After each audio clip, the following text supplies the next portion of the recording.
From the Alvin and Rosalie Sarachek studio, PBS Kansas presents Ageless Enthusiasm. Coming up on this episode of Ageless Enthusiasm, I speak with Diana Kokoska about her new book, Becoming More. And I opened my book up and it said, John F. Kennedy's quote, "If not us, who? And if not now, when?" When, right. Well, Mindy, that was my cue.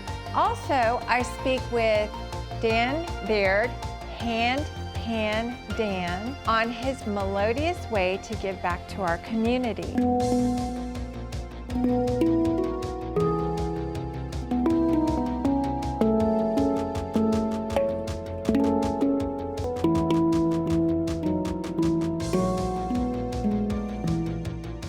So I play at the VA, I play in hospice there, and then I do play for cancer treatment. All that and more coming up on this episode of Ageless Enthusiasm.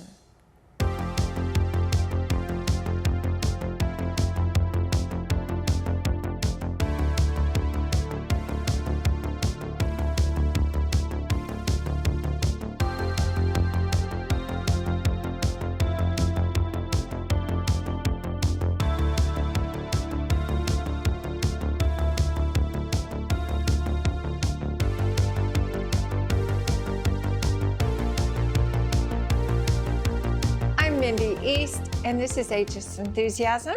On this episode, I welcome guest Diana Kokoska, a former CEO, speaker, and author of Becoming More. And Diana is joining us from the Austin area. Welcome, Diana. Thank you so much. It's such a great opportunity. Oh, well, I love having you here. Thank you for coming up and making this happen for us.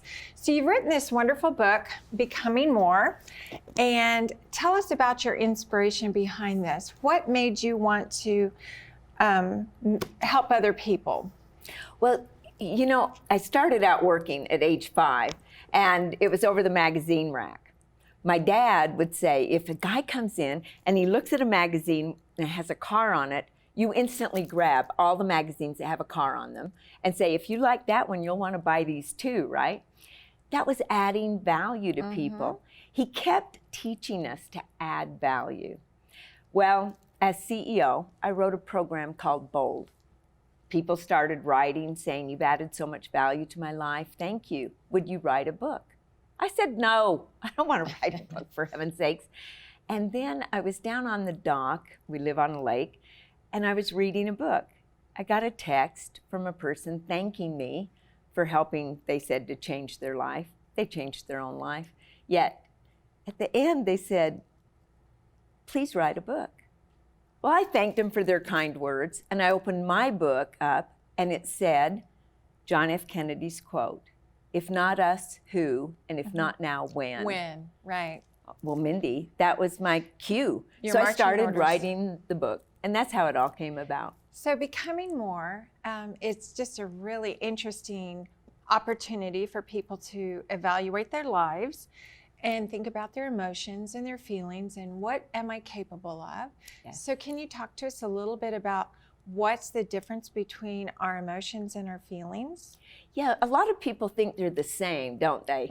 And we don't want to get the two confused because our emotions are literally caused not by the experiences that we have, they're the reactions to the stories we make up in our mind. And our feelings come from the emotions that we put a meaning to that emotion, which then gives us the feeling. Can't have a feeling without giving the emotion a meaning. So we're in control of that. Well, absolutely. Yet we blame other people, don't we? I mean, someone says, you made me feel angry. No, they can't make you feel anything at all. And so when we start talking to ourselves, instead of saying, you made me feel angry, to say, I feel angry. Better yet, to say, I choose to feel angry, then means that we actually have a choice to feel a different way. I'm not sure if people would be willing to do that. Most most people easier to don't want to blame. take it. Yeah. Easier to blame others, pass the buck. Okay, are there 5 things that lead us into anger that you've identified in your book? Well, the main thing that we do with anger, it's very interesting, is we literally go back to a memory that we had when something similar gave us that feeling of anger, and we attach it to that. And once we start feeling angry, we have to focus on what it is that made us angry, whether it was a person or just something that happened. The minute we forget about the person or forget about what happened, we can't feel anger anymore. We have to have it attaching to something. Right. Wow. Well, the premise of this show is to redefine life, health, and happiness. Yes. So I know that you have gotten to be with some really important people in your lifetime. Oprah, John Maxwell, and tell us a little bit about your encounters with these big, powerful people. Well, it's very interesting. See, when I read a book, I mean, such as my book, but I was reading the 21 Irrefutable Laws, right, of Leadership by John Maxwell. Well, when I read a book and I like it, man, I go after to meet the author to find out really more. I want to ask the questions that the book created in my own mind. And I heard he was speaking in Dallas, Texas. So off I went to Dallas to hear him. And John always says from stage, I'm John and I'm your friend, right? So he's signing books. And as he opens up the book to sign, and I put my hand over it and I go, stop, look at me. You said you're John and you're my friend. I'm Diana and I will become your friend. And we've been great friends, absolutely. And he wrote the foreword in He your did book. write the foreword to my book. And then I remember seeing a photograph of you hugging Oprah. Tell me a little bit about that Well, encounter. It was a great hug, it was. It actually happened. We were out on the lake and I looked at my daughter-in-law, Rosie, and I said, so who would you like to meet? And she said, oh, I want to meet Oprah. I mean, it was that fast. I thought, oh my goodness, that's a tall order. Well, as they say, you were 5 to 6 degrees away from anything you want in life, right? Meeting the right person. So I started calling around. And I finally ended up with a gentleman in Canada that said, yeah, Oprah's going to be in Canada and I can get you behind stage to meet her. It was all arranged. I had the airline tickets. We were going. In 4 days. In you 4 set days. that all up. And then Now. what? The Canadian basketball team had a great run and they were playing for the playoffs and they needed the stadium. So everything was canceled. She's bumped. So all of a sudden, I'm telling my daughter-in-law, you don't get to meet Oprah. I sometimes wonder, did they even think I had it set up right? Well, I kept working on it. And a few years later, she was in Charlotte. So off we went. And I took my sister and my daughter-in-law at that time, and we had a great time. We got to meet her behind stage. Of course, the big hug that she gave me was worth everything. And to be able to speak with her about adding value to people, because she has added a lot of value. Now, do you have a mentor or someone that has taught you some amazing lessons in business and life? I've had many mentors. My dad and mom, obviously, taught me a lot, helped program this brain of mine in great ways, because my dad sold tickets for the Motivational Society, American Motivational Society, and we met Zig Ziglar. We had people like this at our home. Zig Ziglar, Cavett Roberts, Norman Vincent Peale, people that you're so young, you may not even know them. I know who those people are. Earl Nightingale. They literally started formulating and being mentors of mine, and I would ask questions of them. And then, of course, John Maxwell's been a mentor of mine for 25, 26 years now in the leadership realm. There's so many people that have poured into me, as many of our listeners, and as you, as we think about all the people that we've learned Have from. impacted, yes. Yeah, they've So all many. been somewhat mentors to us in a way, right? Right. Diana, you mentioned that, one conversation can change a life. And I know that there's some people that you have found very interesting, informative to you. Tell us about those people. Well, a couple of people, you know Chick-fil-A. Yes. I mean, it's a very good franchise and sells a lot of chicken. And I heard Dan Cathy say, you know, anybody can sell chicken. So we're going to go after service. And I thought that was an interesting comment because he's right. Anybody can sell chicken. And yet Chick-fil-A is known for service. You don't get those little salt and pepper things in the white packages that you have to tear apart and sprinkle all over. No, someone comes to your table with ground pepper and salt. And you're going, it's just a step above. It's all different, and it's all about service. You know, and speaking about service, it's so interesting because Jim Rohn taught me, you've got to work harder on yourself than you do on your job. Well, that's being of service to yourself, having a personal growth plan. Like in my book, I actually outline a personal growth plan that you can have to add value to your own life as well as service to other people. And that's probably not where most people want to start, is by looking inward. But if you want to become more, you've got to look inward first. So you know what you can add value to in others' lives. Right. Well, Diana, we're going to take a quick little break and then we'll be right back. Great. And now I'm joined by Hand Pan Dan, Daniel Baird. Welcome. Thank you for having me. Now, this is an amazing instrument that you are holding on your lap, and tell us a little bit about this. Yes, so the hand pan was invented just 24 years ago in Switzerland. Okay. It was inspired by the steel drums or the steel pan from the Caribbean. They basically just inverted the steel pan from being concave, made it convex, and then glued two of them together so it looks like a flying saucer. It's so cool. It's beautiful. And from what I understand, this one was made by a gentleman in Guthrie, Oklahoma. Yes, that's correct.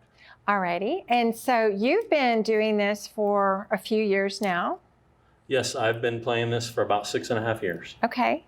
And you are very plugged into our Wichita community with your volunteering. So I know that you do some, you go to the VA hospital and you play for them. Who else are you tied into? Yes, so I play at the VA. I play in hospice there, and then I do play for cancer treatment. And then I also play for some assisted living and memory care facilities around Wichita. Oh, I bet they love that. They do really enjoy it. I've been learning a lot of familiar songs for the memory care residents. Okay. What are some of the favorites they like? They enjoy singing along to You Are My Sunshine, Take Me Home Country Roads. That's getting close to my age group with John Denver. Oh, yeah. Yeah, but I've been learning some more recent songs, like some 90s pop songs, and then the staff really enjoys that. So no Highway to Hell or... Not yet. I'm still working on my classic rock. Okay. Okay. I understand you also help out at the Riverside tennis courts. There's a meal that goes on there. Yes, there's a group that meets every Sunday, and they distribute food and clothes to the unhoused community. Okay. And I really enjoy playing hand pan for them because it kind of brings down the stress level and enhances their well-being. Right. And then also there's a shower up group? Yes, there's a mobile shower truck, and sometimes I play for them. I haven't been doing it as often as I would like, but that's another really wonderful organization that's helping out the unhoused community. Well, I think it's just amazing that you offer this beautiful service to our community, because it not only helps the patient or the person that's in the community, in the senior community, but it's also probably wonderful for the caregivers. Yes, I did not realize that when I got into this, how beneficial it would be for the family and caregivers, but it gives them a moment to relax and take a breath. They can maybe get some tasks done that they haven't been able to do because they've been busy taking care of the resident or their family member. Now, you found a band that you liked that highlighted this instrument. And what was the name of that group? Yes, so I first heard of the handpan through one of my favorite bands, Spangle. And that was in 2009. They released a song that had the handpan in it, and the sound just captivated me. And I was like, I need to figure out what this is. And I wanted to get into the harp, and this reminds me of the harp. And so that's kind of... Oh, very melodious. So when you said Spangle, I think of sprockets. Sounds like a Saturday Night Live skit. Uh-huh. Anyway. Like the Jetsons. Yeah, something like that. Kind of goes with your shirt. I understand you are teaching lessons to kids too. Yes, so I joined Arts Partners, which is a local organization here in Wichita. I joined them last year, and they have artists go out to schools and teach kids about art. I really appreciate that because I didn't know about world music until I got into my 20s. I played saxophone growing up, and I played guitar. And then I found out about the didgeridoo and handpan when I got into my 20s. So being able to go into schools and tell kids about these instruments and let them play them has been very fun. So you don't have to really have a lot of musical fortitude or talent to play one of these, or does it take some skill? That's the nice thing about the handpan is it's made for anybody. Each one is made in a different key. So this is the key of E major, all the notes go together. You can kind of tap around and it's always gonna sound good because all the notes fit together. So kids can play them, older people can play them. And then the fact that you're just tapping and the notes are fairly large, you don't have to be very precise, and it's pretty easy to make a sound. So once you learn the location of the notes, you're off and running. That's right. It's not like you have to read music. No, not necessarily. Okay. Well, that makes it a really universal instrument for anybody to pick up. Yes. In fact, my first 5 years of playing, I did not read any music. I was just coming up with my own songs. And then over the past year, I've been looking at piano music. Where do you see this taking you in the future, Dan? What do you want to do with this? So I am focused on serving the healthcare community and education because I think this instrument is very therapeutic and it belongs in healthcare and education. Well, I'd love to hear you play a little bit. Can you do that for us? Absolutely. Okay.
Dan, you've shared how much joy the music brings to other people.